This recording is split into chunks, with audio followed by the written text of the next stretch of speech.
오늘 말라기서 4장 1절에서 6절 말씀을 가지고서 마지막 날 주실 마지막 사랑이라 한번 제목을 한번 같이 읽어봅시다. 시작. 마지막 날 주실 마지막 사랑.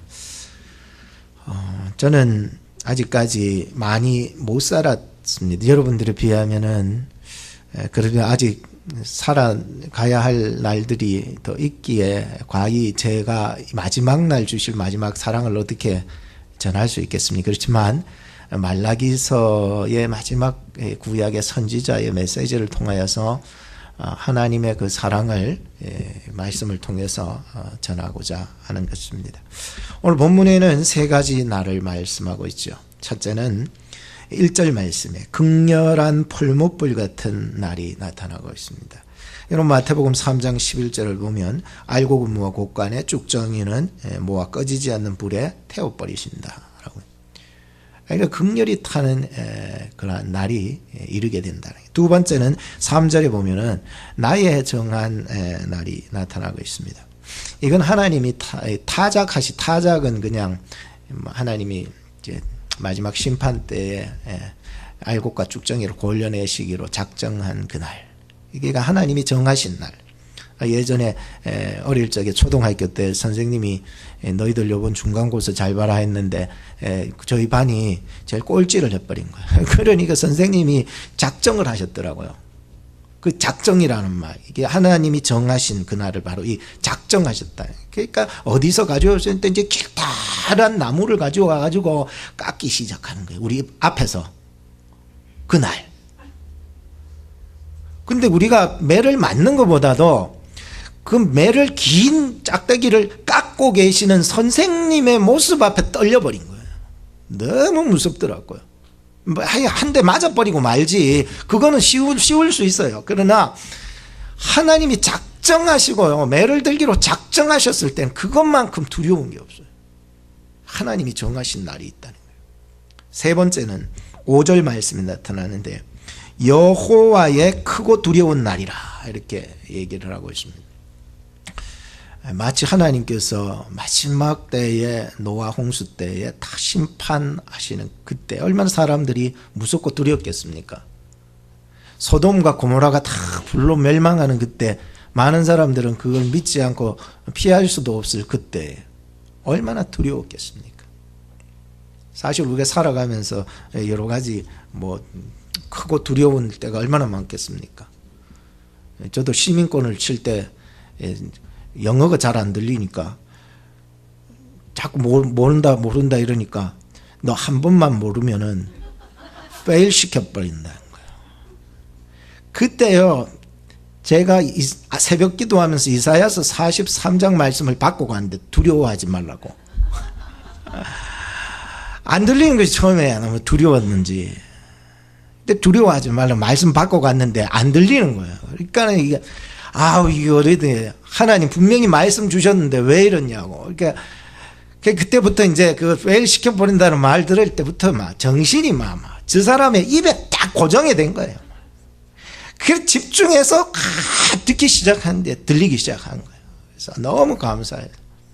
그래서 나중에는 very good. 중간에 I am sorry. 너는 fail 됐다. 이럴까봐 I am sorry의 인생 될까봐 두려웠는데 그럼 한 번 더 쳐야 되니까 나중에 또 신청하고. 근데요, very good이라는 말을 듣는 순간에 이거 저는 인생이 확 뒤바뀌는 역사가 일어나는 것 같은. 우리의 마지막 날 두렵고 크고 여호와의 크고 두려운 날, 그때 하나님이 우리 보고 I am sorry. 내가 너에게 해줄 게 없다고 얘기하신다면 우린 뭐라고 해야 되는 거예요? 하나님 앞에 섰을 때 very good 이런 인생들이 되어야 되는 거예요. 하나님의 그 크고 두려운 날이 이렇게 된다는 거예요. 다니엘서 3장 22절 말씀에 보면 풀무가 심히 뜨거움으로 불꽃이 사드락과 메삭과 아벳느고를 사람을 붙든 사람을 태워 죽였고 이라는 말씀이 있어요. 그러니까 풀무불이라고 하는 게 얼마나 뜨거웠는지 그 사드락메삭 아벳느고를 데리고서 넣으려고 했던 그 사람들이 다 죽어버리는 거예요. 그러니까 얼마나 뜨겁겠냐는 게. 그런데 정작 불 속에 들어갔던 그들은 타지를 않았어요. 그래서 다니엘 3장 27절을 말씀을 보면서 불이 능히 그 몸을 해하지 못하였고 머리털도 거슬리지 아니하였고 고의 옷도 옷에 나는 그 빛도 변하지 아니하였고 불탄 냄새도 없었더라. 이거 얼마나 감사하니. 하나님의 자녀는요, 이 풀무불 같은 극한 그 상황 속에서 하나님이 작정하고 타작하기로 한 그 정한 날, 그리고 여호와의 크고 두려운 날이 우리에게 다가온다 할지라도 털끝 하나 상하지 않게 하나님이 우리를 보호해 주실 것이라는 확신이요 막 여기서부터 생기는 거예요. 이 말씀 우리로 하여금 저주를 주려고 하는 게 아니고 하나님의 택한 자, 구원받을 자, 하나님의 백성들에게 얼마나 큰 사랑을 전해주고 있는지 몰랐어요. 그들이 어떻게 그곳에서 타지 않았는가 묵상을 하면서 가만히 생각해요. 하나님이 그 불 가운데 같이 계시더라 있긴 해. 희한하잖아요. 이사야서 43장, 이거 제가 받았던 말씀이 2절 보면 너는 두려워 말 내가 너를 구속하였고 내가 너를 지명하여 불렀나니 너는 내 것이라. 너가 물 가운데로 지날 때에 내가 함께 할 것이라. 강을 건널 때 물이 너를 침몰치 못할 것이며 너가 불 가운데로 행할 때 타지도 아니할 것이요 불꽃이 너를 사르지도 못하리니 대저 나는 여호와 너의 하나님이요 이스라엘의 거룩한 자여 너의 구원자임이니라 했습니다. 여러분 이 말씀 하나가 늘 듣던 말씀이라도요 또 나로 하여금 새로운 힘을 주는 거예요. 아무리 큰 강물도 아무리 강렬한 불꽃도 여러분들을 마지막 날에 살리실 분은 바로 나의 거룩한 자, 나의 구원의 하나님 여호와 그분이시다는 거 알았어요. 오늘 저는 말라기 4장의 말씀을 통해서 여호와를 경외하라, 말씀을 기억하라, 여호와께로 돌이키라, 이 세 가지의 메시지를 전하면서 이 마지막 송년주의를 보낼 것입니다. 첫째는 여호와를 경외하라입니다. 말씀을 한번 보시기 바랍니다. 1절부터 4절 말씀에 보시면 만군의 여호와가 이르노라 보라 극렬한 풀무불 같은 날이 이르니니 교만한 자와 악을 행하는 자는 다 초계같이 탈 것이라는 게 초계 같을 것이라.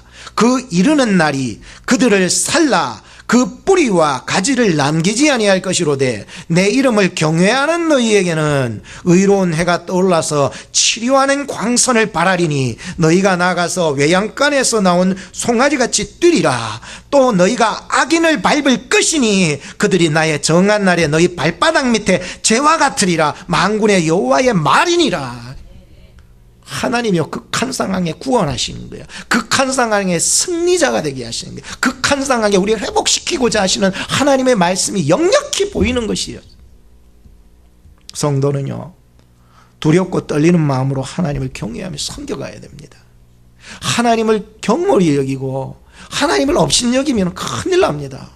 왜? 하나님은 살아계시기 때문에 그래요. 근데 이렇게 말씀하시는 이 말씀이 어디 딴 나라 사람에게 말씀하는 게 아니에요. 누구에게 말씀해요? 이스라엘 내 백성 내 자녀들에게 지금 말씀하는 거지. 이게 지금 마지막 이 말씀이 뭐 저주라 같은 말씀으로 받아지면 우리는 그 시각이 잘못된 거죠. 내 자식 내 백성 이스라엘 백성에게 주시는 이 강력한 하나님의 말씀이에요. 지금 견딜 수 없는 말씀이에요. 어떻게 자녀들이 지금 막 불구덩이 속으로 지금 풀무불 속으로 타 죽어가는데 거기에 벼랑 끝에 서가지고 잘못 짓밟으면 그 벼랑 끝에서 떨어져 죽으려고 그러는데 어떻게 이 말씀이 보라 얘들아 보라 극렬히 풀무불 가운데 이른데 뭐 이런 말이 아니에요. 여러분 이거는 지금 굉장히 급박한 상황 속에서 하나님이 마지막으로 이들에게 전해준 말씀이에요. 이제 그들은 어떤 상황에서 잘못하면 그들의 인생이 완전히 나락 같은 저 칠흑 같은 곳으로 떨어질 수 있었기 때문에 하나님은 마지막 말라기를 통해서 하나님의 그 간곡하고 강력한 선지자적 메시지를 지금 증거하고 있는 거예요. 요즘 사람들은 선지자 메시지를 안 좋아해요. 그냥 제사장적 메시지만 좋아해요. 오셨습니까? 예배 드립시다. 대신해서 축복해 줄게요. 그런 게 아니잖아요. 그러니요 마지막 다가올 그 마지막 하나님의 마지막 날에 대한 경각심이 전혀 없어지는 시대가 돼버린 것 같아요. 또 사람들이 그걸 싫어하는 거예요. 내 새끼가 어디 딴 나라 백성들이라 하는 행동을 하고 있고, 정말 내 새끼가, 내 백성이 교만해 있고 내 백성이 악한 행동이가 하고 있다면 그걸 바라보는 아버지 하나님의 마음, 심장이 터질 거예요. 저거 자칫 잘못하다 저거 다 같이 죽는다, 저 같이 죽는다라고 하는 그 심정 말입니다. 70년의 포로 생활이 바벨론에서 다 마쳐지고 이제 다시 예루살렘으로 돌아옵니다. 근데 생각해 보세요. 70년 동안이나 방치되었으니 그 땅이 제대로 있었겠습니까? 무너진 그 성전 그대로 방치되었으니 그 유다 땅이, 이스라엘 전역이 그대로 있었겠습니까? 성읍들이 다 바벨론에 의해서 70년에 불타버리고 다 깨부셔져 버렸는데 어떻게 그 방치되었던 곳이 제대로 선 곳이 있겠습니까? 그래서 돌아와서 성전을 다시 짓고 이 스룹바벨 제2차 성전은 20년 만에 완공이 됩니다. 왜냐하면 기초공사했는데 사마리아 사람들이 와가 우리도 하겠다 했더니 너 같은 혼잡족들은 우리하고 못한다. 그러니까 방해를 계속 하니까 16년 동안이나 이제 기초공사만 시작했다가 방치되어 버렸죠. 그리고 학개 스가랴 선지자를 통하여 다시금 불일 듯 일어나게 그 멈추어져 있던 그 신앙생활, 자기 집의 안락만을 추구하던 그들의 마음속에 학개 스가랴를 통해서 다시 일어서서 하나님의 성전을 세우게끔 만들어버린. 그러니까 정말 얼마나 기뻤겠습니까 여러분들.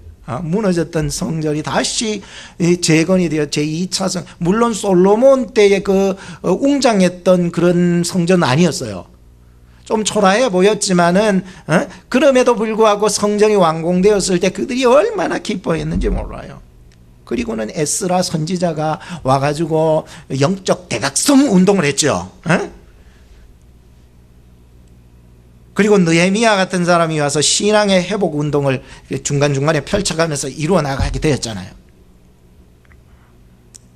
그렇게 포로 귀환 후에 여러 가지 일들로서 막 많은 일들이 일어났어요. 성전 건축도 되고 영적 대각성 운동, 그 다음에 말씀의 회복 운동, 이런 것들이 많이 일어나게 되었는데 포로 귀환 후에 어느덧 시간이 100년이라고 하는 시간이 지나버렸습니다. 포로 생활을 지나 100년의 세월이 지나버린 거예요. 그리고는 말라기 선지자가 활동을 하는 시대가 온 거예요. 지금 말라기 시대는 어떨까? 그럼 갈라키 얘기 드리자면 한마디로만 해서 변화가 된 것이 아니고 변질이 되어버렸어요. 참 희한하죠. 성전 건축을 하고 뭔가 영적 대각성 운동하고 말씀 회복 운동을 했는데도 변화는 안 되고 변질이 되어버린 거예요. 그만큼 세상이 굉장히 악하다는 사실을 알았습니다.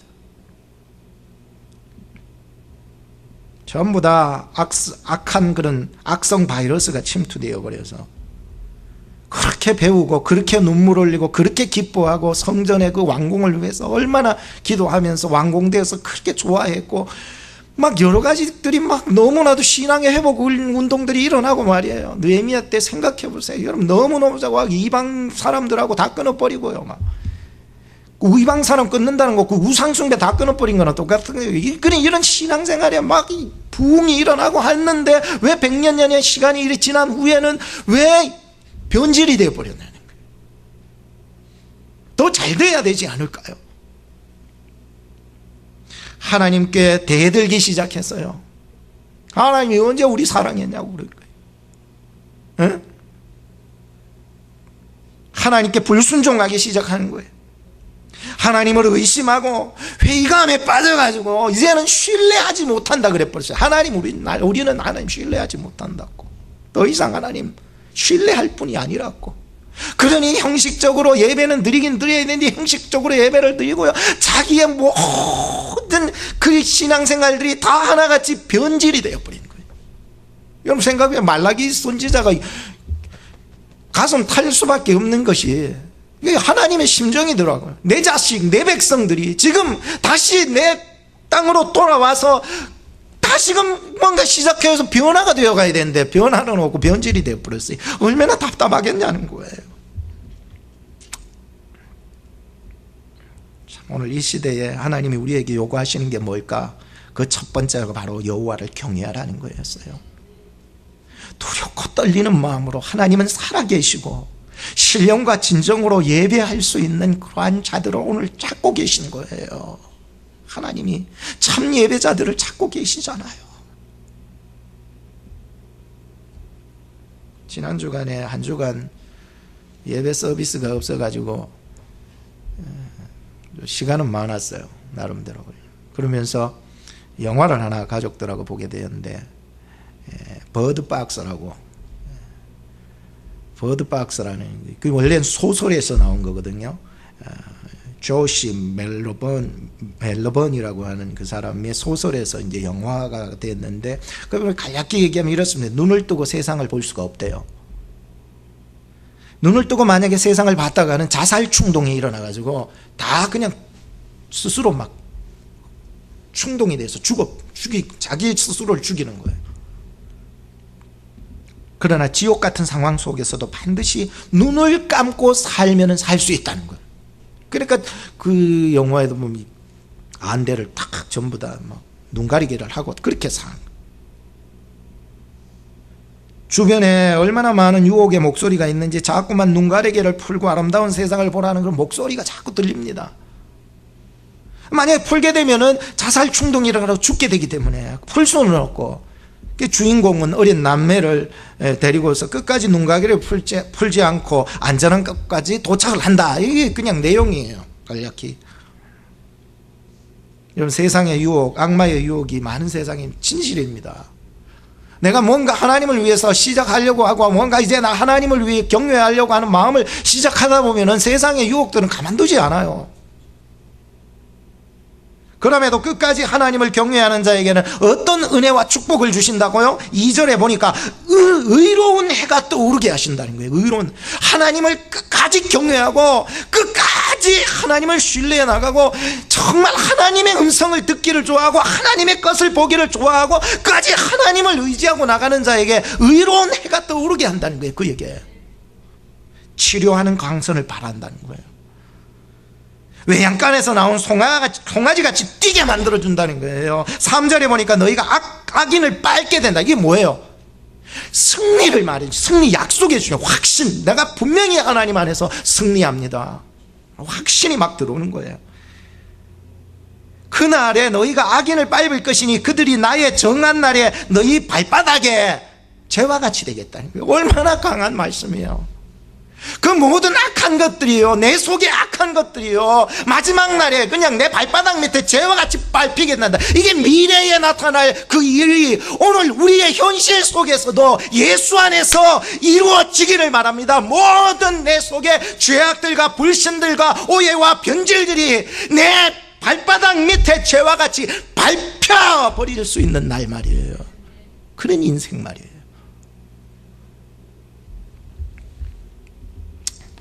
두 번째는 말씀을 기억하라 라고 말씀합니다. 4절 말씀해 보십시오. 너희는 내가 호렙에서 온 이스라엘을 위하여 내 종 모세에게 명한 법 곧 율례와 법도를 기억하라. 여러분들, 모세 얘기는 지금 옛날 얘기예요. 지금 이때에 비하면 뭐 모세 얘기를 꺼내고 있어요. 우리 이 말씀을 잘 기억해야 돼요. 말씀을 통하여서 회복이 되어야 한다는 거예요. 다른 길이 없어요.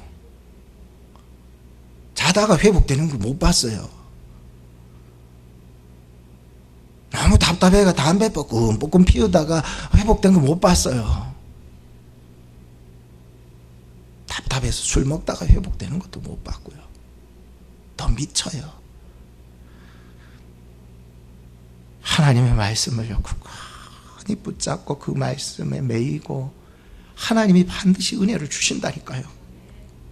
회복시키는 거예요. 말씀만이 변화시킬 수 있고 말씀만이 그리스도를 계속해서 항상 만나게 해줘요. 말씀을 떠나면은요, 그때부터 내 인생이 되는 것 같아도 찌그러지기 시작하는 거예요. 모세는 율법, 즉 말씀의 대표자를 말해주고 있어요. 모세는 율법, 곧 말씀의 대표자. 그는 말씀을 손목에 메고 미간에 붙이라고 얘기했어요. 모세가.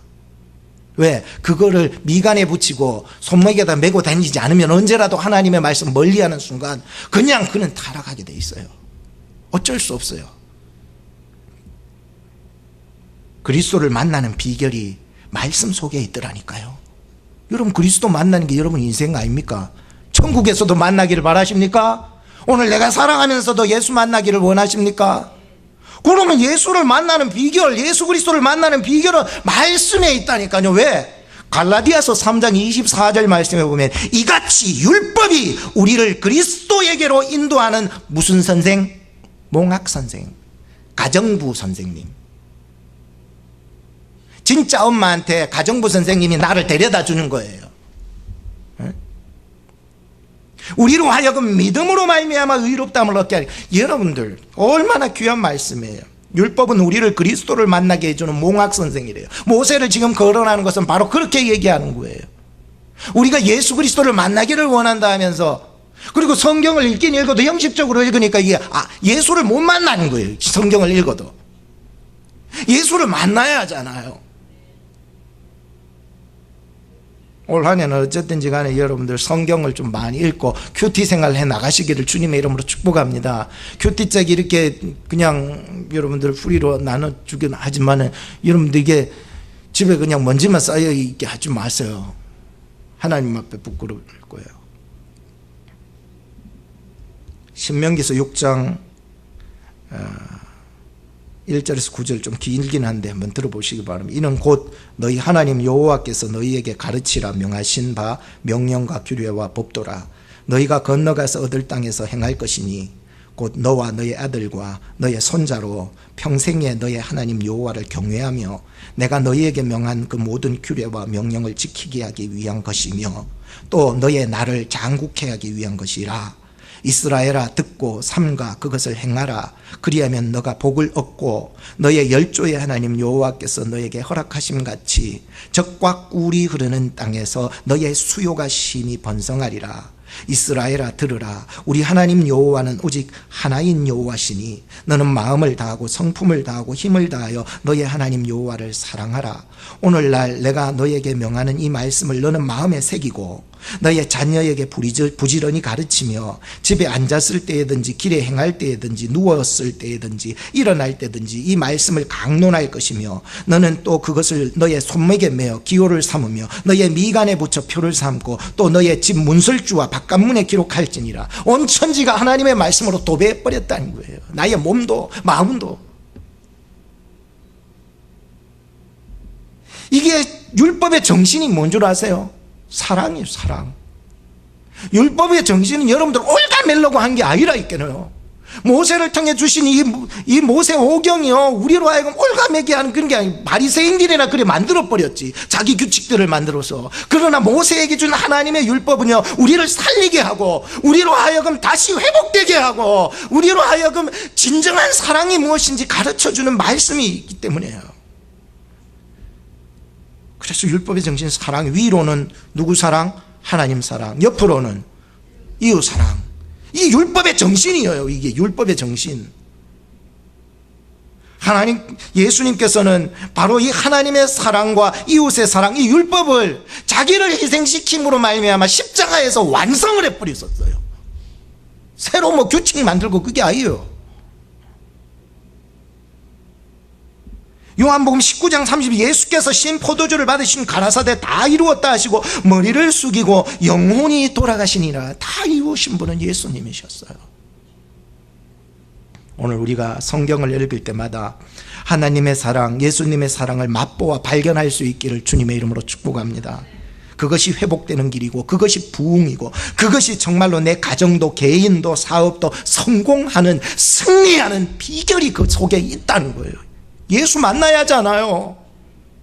성경을 봐야 예수 만난다니까요. 몽학 선생이라니까요.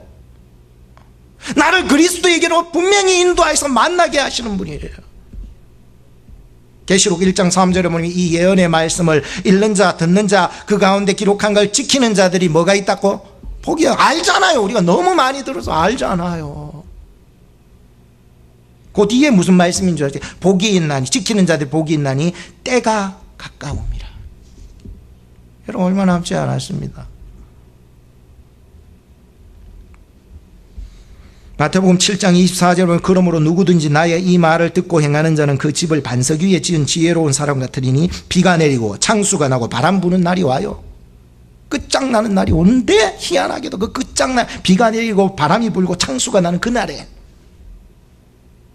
그 집에 부딪히되 무너지지 아니하나니 이는 주초를 반석 위에 놓은 영혼이라. 말씀 의지하고 여러분이 이 땅에서 마지막에 우리 하나님 앞에 섰을 때에도 끝까지 하나님의 말씀을 붙잡고 살아나가시기를 주님의 이름으로 축복합니다. 마지막 세 번째는 여호와께로 돌이키라. 5, 6절 말씀입니다. 보라! 이것도 뭐 보라 이런 얘기 아니에요. 보라! 여호와의 크고 두려운 날이 이르기 전에 내가 선지 엘리야를 너희에게 보내리니 그가 아비의 마음을 자녀에게로 돌이키게 하고 자녀들의 마음을 그들의 아비에게로 돌이키게 하리라. 돌이키지 아니하면 두렵건대 내가 와서 저주로 그 땅을 칠까 하노라. 누가 거론되고 있습니까? 요새 모세에 거론됐다가 이제는 엘리야를 거론시키고 있습니다. 말씀을 읽어보면서 참 돌아서는 것이 회복이더라고요. 아무리 말씀해도 안 돌아서면은요, 아무리 약을 줘도 먹지 않으면은요 고침 못 받아요. 돌아선다는 것이 회복인 거예요. 정말로 우리가 이 엘리야는 세례 요한을 상징합니다.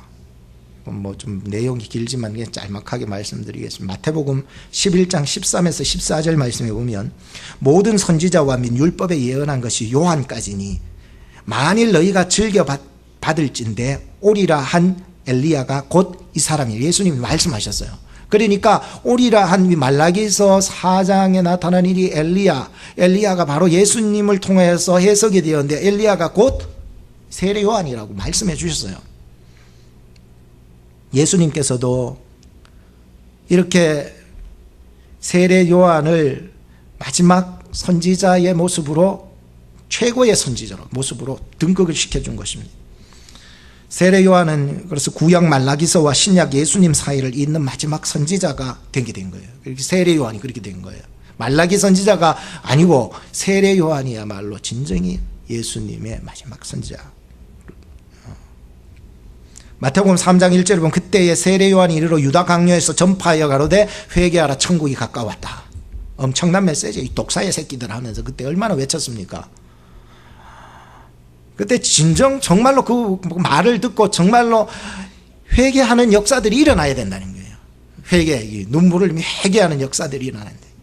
근데 마가복음 1장 8절에 보면은 이런 말씀을 해요. 나는 너희에게 물로 세례를 주지만 그는 성령으로 너희에게 세례를 주시리라. 누구를 의미할까요? 예수 그리스도를 의미하고 있어요. 세례 요한은 엘리야인데 세례 요한은 그 앞에 붙었던 세례가 중점이 되는 거예요. 그래서 오늘 우리는 이 세례가 굉장히 중요해요. 중요하다니까 이게. 근데 세례 요한이 주는 세례는 물세례였다는 거예요. 우리로 하여금 완전한 구원에 이르는 회개는 못 만들어냈다는 거예요. 그럼 누가 우리로 하여금 진정한 회개를 이 속에서부터 끌어올리느냐? 나는 물로 세례를 주지 않지만 불로 세례 주는 그분이 오실 것인데 성령의 세례를 받아야만이 진짜 그 사람 예수쟁이가 된다는 거예요. 그러니까 이 엘리야를 들어서 오늘날 우리로 하여금 누구를 바라보게 했냐면 모세를 들어서 누구를 바라보게 했냐면 바로 새로운 시대의 새 역사를 이루어 나가실 그 예수 그리스도를 바라보게 지금 말라기서를 통하여서 얘기하고 있었던 거지요. 사람 마음을 돌이키게 한다는 거는요, 누가 할 수 있을까? 하나님 외에는 없더라고요.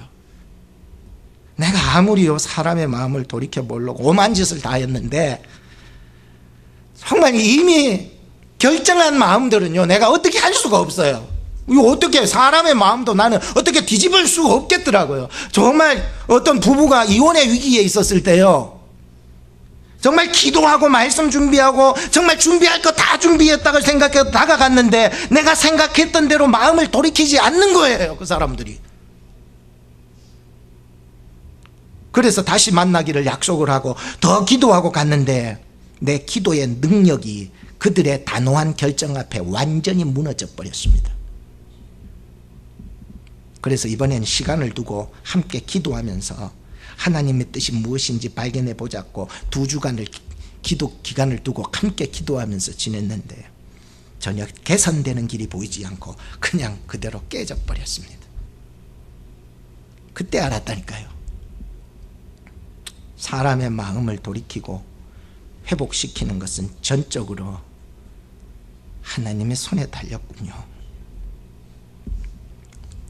하나님, 성령 안에서 내 거듭나지 못한 심령을 변화시켜 하나님께로 방향을 전환하게 하시사 날마다 그분을 향하여서 몸부림치며 살아가는 목회자가 되게 해 주옵소서. 강팍한 니느웨가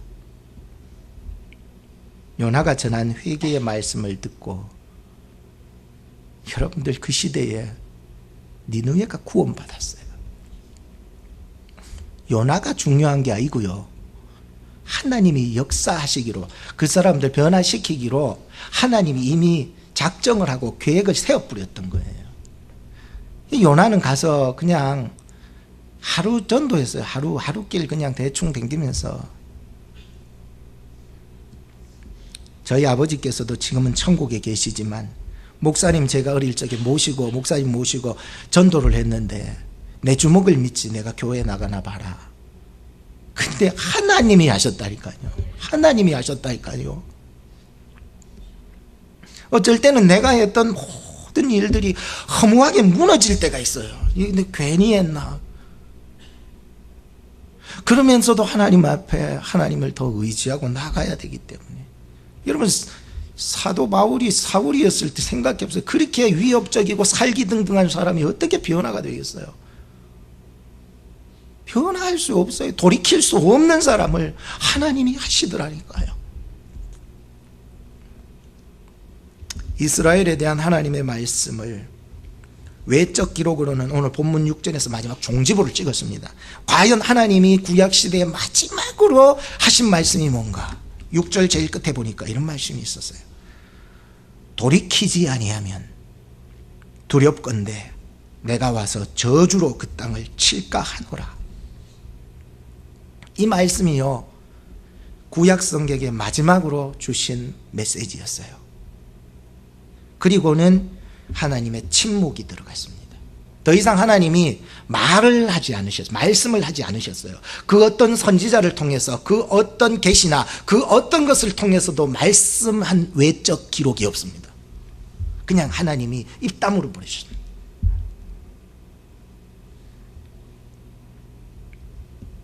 (400년의) 침묵이라. 오늘 아침에 이 말씀을 이렇게 묵상하면서 예전에, 정말 예전에 했던 한 비유가 생각이 났습니다.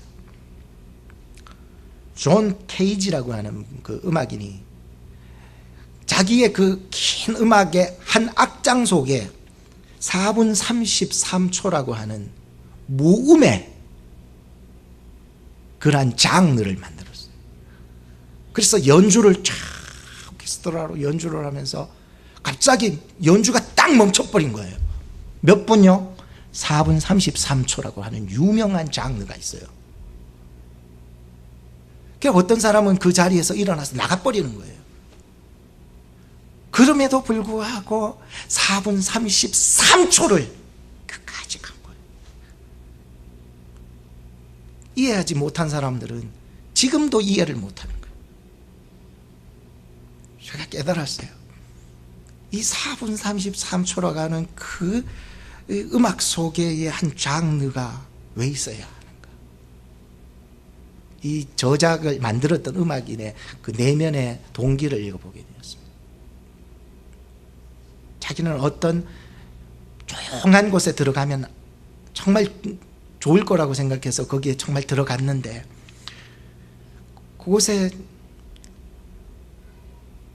소리가 들리는 거예요. 그래도 아무 소리가 안 들리는 건데도 소리가 들리는 거예요. 그래서 세상에는 진정한 무음이라고 하는 것은 없다라고 발견한 거예요, 이 사람은. 그리고는 이 장르를 만드는 거예요, 동기가. 아, 소리가 없는 것도 소리다는 거예요. 하나님이 보이지 않아도요, 하나님은 살아계신 거예요. 우리가 인정하든 안 하든 그건 상관이 없어요. 하나님은 침묵했던 그 400년의 시간에 우리를 사랑하고 계시다는 것을 믿으시기 바랍니다. 어쩔 때는 하나님이 아무 응답도 없어 보이고 아무 소리도 안 들려고 화딱지리 나가 튀어나가고 싶은데, 그런데도 그 속에 4분 33초의 시간 속에 하나님의 소리를 들을 수 있는 저와 여러분이 되기를 주님의 이름으로 축복합니다. 결론을 짓겠습니다. 이제 올해 마지막 시간이 얼마 남지 않았어요. 하나님은 나와 그동안 아무 응답도 주시지 않고 아무 대답도 하지 않고 나로 뭐 좀 보여주시는 게 없으십니까? 그럼에도 불구하고 하나님의 그 침묵 400년은 오늘 우리를 향한 하나님의 사랑은 변함없이 멈추지 않고 계시다는 것을 꼭 믿고 마지막 송구영신 예배까지 최선을 다해서 하나님의 말씀을 붙잡고 하나님을 경외하고 또 하나님께로 돌이키려고 하는 이 마음들을 꼭 가지시기를 주님의 이름으로 축복합니다. 기도하겠습니다. 한 해를 되돌아봅니다. 주님, 하나님이 왜 응답